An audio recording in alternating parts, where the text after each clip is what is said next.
fenomeno della deforestazione nel mondo non accenna a fermarsi.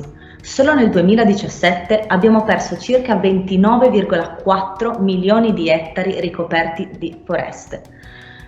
Come se fosse svanito un campo di calcio al secondo, oppure una superficie equivalente a quella italiana in un anno. Le aree tropicali sono quelle maggiormente colpite dalla deforestazione, con 15,8 milioni di ettari andati perduti. Fenomeno tristemente in aumento da anni e che viene aggravato sempre di più a causa dei cambiamenti climatici. Tra le principali cause rientra anche l'attività di disboscamento per far spazio a nuove forme di colture agricole, destinate principalmente all'allevamento di bestiame. Cosa possiamo fare?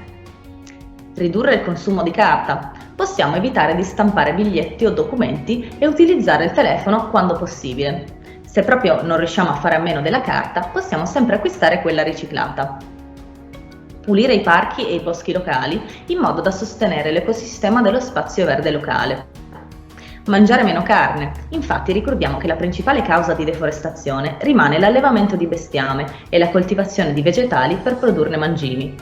Piantare alberi. Se abbiamo un giardino possiamo farlo lì, altrimenti possiamo adottarne uno a distanza.